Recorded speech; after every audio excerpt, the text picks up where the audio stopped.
From Washington, this is VOA News.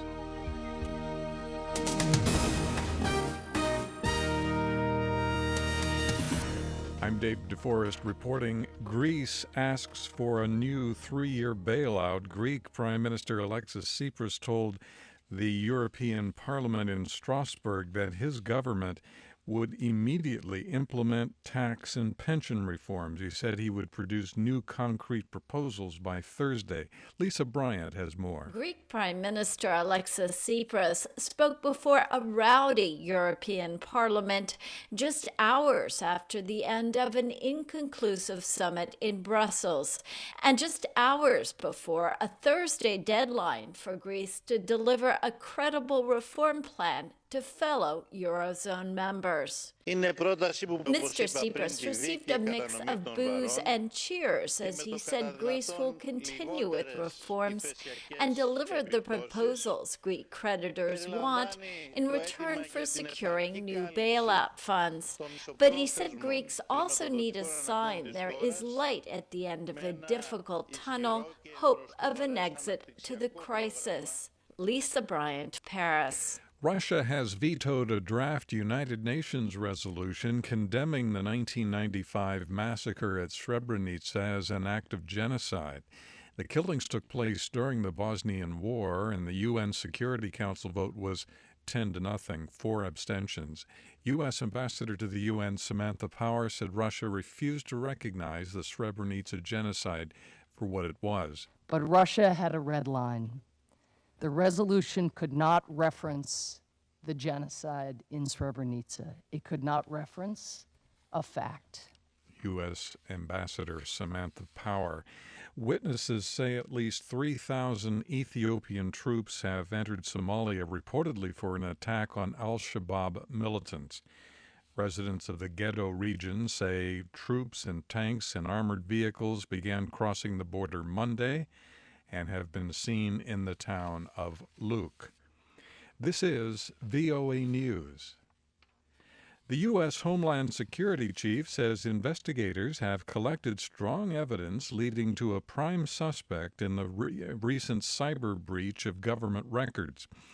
The head of Homeland Security says the government is not ready to disclose who it thinks was behind the cyber attack on its computers. Earlier, the Director of National Intelligence said Chinese state interests are the leading suspect. Trading on the New York Stock Exchange resumed Wednesday after being halted for nearly 4 hours for unknown internal technical reasons. The FBI said there was no indication of a cyber attack.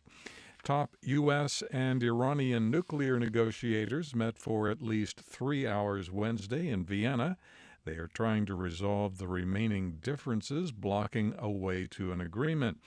No details of the meeting were released. The negotiators have extended yet another deadline to reach a final accord that would limit Iran's nuclear program in exchange for an end to sanctions. A southern rebel alliance is making another big push to try to capture the Syrian city of Daraa. Syrian warplanes are hitting back with intense air raids. Rebel commanders and political activists say the raids include the dropping of barrel bombs on prominent civilian districts. If the rebels manage to secure the city, it would have an enormous effect on the government.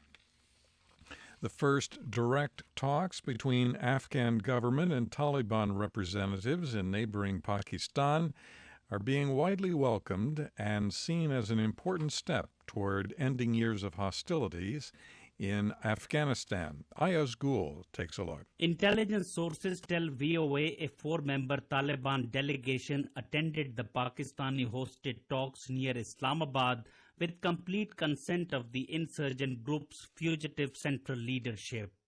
American and Chinese representatives participated as observers in what is being dubbed as an ice-breaking historic meeting that lasted several hours and ended after midnight.